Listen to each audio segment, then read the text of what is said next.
Selamat pagi keluarga damai. Hari ini Rabu 31 Oktober 2020, kita berjumpa kembali dalam Sapaan Damai Sejahtera. Tidak terasa sudah 1 bulan kita mendengarkan firman Tuhan bersama di pagi hari ini. Melalui Samas yang lalu kita telah mendengarkan Syama Israel, seruan Musa kepada bangsa Israel. Tuhan, dengarlah hai Israel, Tuhan itu Allah kita, Tuhan itu Esa.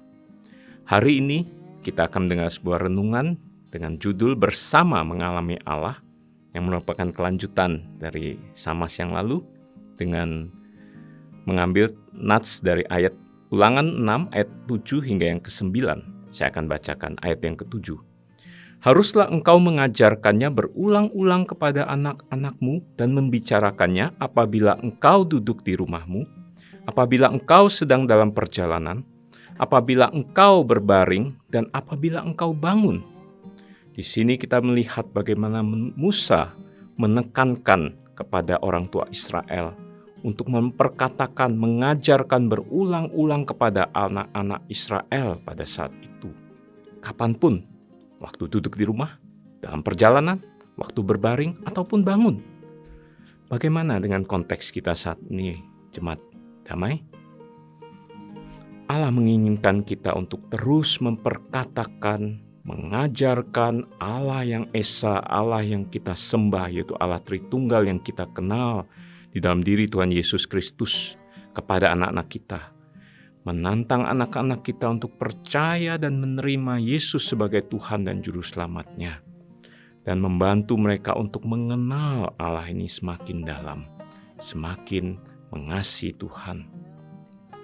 Beberapa waktu ini saya sedang mengadakan sebuah kelas kecil dengan anak-anak saya, yaitu melalui bahan kambium. Bersama-sama kita belajar melalui bahan ini untuk berakar di dalam Kristus. Kedua anak saya itu responnya berbeda.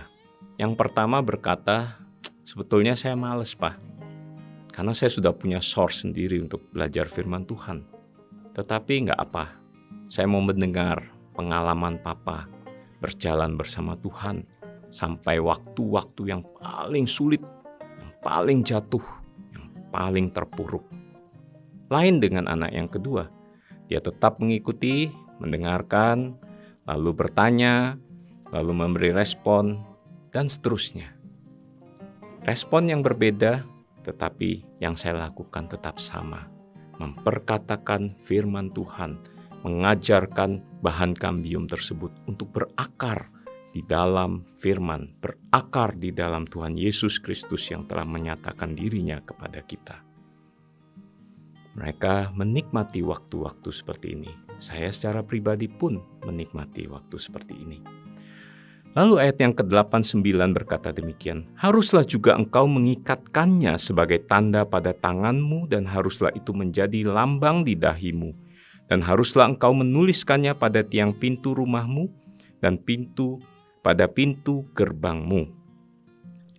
Melalui ayat ini kita melihat bagaimana Musa menekankan pada orang tua Israel untuk mengikatkan firman itu sebagai tanda pada tanganmu. Dan menuliskannya untuk menjadi lambang di dahimu. Bapak Ibu, melalui firman ini saya melihat bagaimana Musa menghendaki orang tua Israel saat itu untuk mengajarkannya dengan sungguh-sungguh. Dan aplikasinya dalam kehidupan kita saat ini adalah bagaimana kita sungguh boleh menjadi role model, menjadi teladan, menjadi contoh. Sehingga di dalam kehidupan anak itu ada tanda, ada lambang di dahinya. Firman itu menempel di dalam kehidupan mereka. Dan mereka terus akan membawa firman itu kemana saja mereka pergi. Sehingga kita sebagai orang tua tidak perlu lagi khawatir ketika mereka pergi jauh dari kita. Karena ada firman yang memagari mereka, yang terus menjaga dan menyertai mereka. Nah, anak-anak itu sudah boleh melihat sebuah bukti dari kehidupan kita yang sudah mengalami, menikmati firman itu dalam kehidupan sehari-hari kita. Bapak Ibu, dengan demikian kita dapat membantu anak-anak kita untuk boleh mencari kehendak Tuhan di dalam hidupnya. Untuk boleh hidup yang dipimpin oleh Tuhan. hidup yang terus-menerus takut akan Tuhan, hidup yang terus-menerus menyerahkan rencana Tuhan, menyerahkan rencana mereka ke dalam rencana Tuhan. Seperti contoh role model apa yang dapat kita berikan?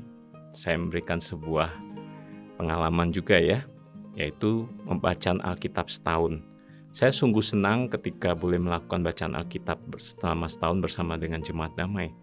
Dan saya tambah lebih senang karena anak saya yang kecil, yang besar belum, yang kecil itu juga melakukan hal yang sama, yaitu membaca Alkitab setahun. Bahkan dia lebih cepat dari saya, tidak setahun dia kebut. Dan dalam bahasa Inggris saya sangat senang sekali melihat apa yang dia lakukan.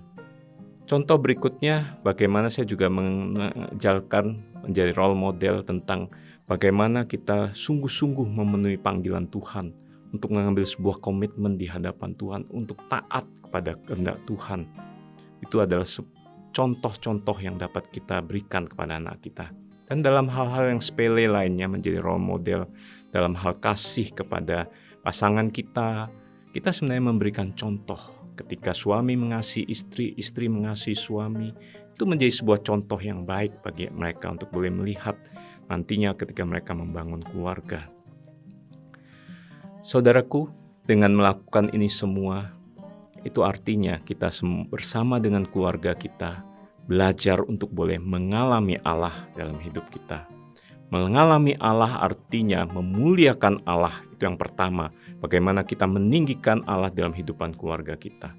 Lalu yang kedua, mengalami Allah artinya kita menikmati Allah di dalam hidup kita. Menikmati pimpinannya, menikmati berkatnya di dalam kehidupan kita. Seorang yang sangat terkenal bernama John Piper barusan saja berkata, "Jadilah hedonis Kristen." Saya terkejut ketika dia berkata seperti ini. Tapi setelah saya dengar lebih lanjut, saya renungkan, benar. Jadilah hedonis Kristen, mencari kenikmatan di dalam Yesus Kristus, menikmati Allah di dalam kehidupan kita. Bukan seperti halnya dunia yang mengejar hedonis, kebahagiaan dunia yang semu. Tetapi orang Kristen boleh menikmati kenikmatan bersama dengan Allah. Mencari kehendak Allah, mencari pimpinannya, dan menikmati berkat-Nya. Sehingga dengan demikian kita boleh menikmati ucapan syukur di dalam keluarga kita.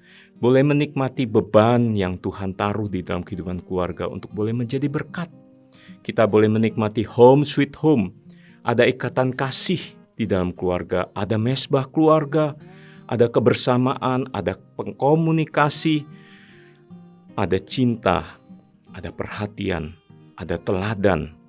Ada semua yang telah kita dengar dalam sapaan damai sejahtera selama 1 bulan di bulan keluarga ini. Maukah saudara mengambil keputusan pada hari ini? Saudaraku, 31 Oktober tahun 1517, yaitu 503 tahun yang lalu, terjadi sebuah reformasi dalam kehidupan gereja. Hari ini, 31 Oktober 2020, biarlah boleh terjadi reformasi di dalam keluarga kita. Reformasi merubah keluarga kita menjadi keluarga yang mengalami Allah. Seperti yang dikatakan oleh Yosua di dalam Yosua 24 ayat 15b. Tetapi aku dan seisi rumahku, kami akan beribadah kepada Tuhan. Maukah saudara melakukan ini? Apapun boleh terjadi dalam keluarga kita. Ada tawa, ada air mata, ada uang, tidak ada uang, ada kegagalan, ada keberhasilan, ada hambatan, ada kelancaran, ada penyakit, ada kesehatan, ada kepahitan, ada pengampunan, ada perpisahan, tetapi ada juga sebuah ikatan. Duka dan suka boleh datang dan pergi. Itu tidak masalah, karena itulah siklus kehidupan yang terus berjalan dan berputar. Tapi satu hal yang kita yakini, Allah kita adalah Allah yang sama, Allah yang tetap dan tidak pernah berubah. Kita boleh berkata, aku dan seisi rumahku bersama mengalami Allah. Itu sudah cukup. Mari kita berdoa. Allah Bapa Surgawi, terima kasih untuk renungan firman-Mu pagi hari ini. Biarlah kami bersama dengan keluarga kami mengambil sebuah komitmen mengalami Engkau di dalam kehidupan keluarga kami. Terpujilah Engkau, dalam nama Tuhan Yesus kami berdoa dan bersyukur. Amin.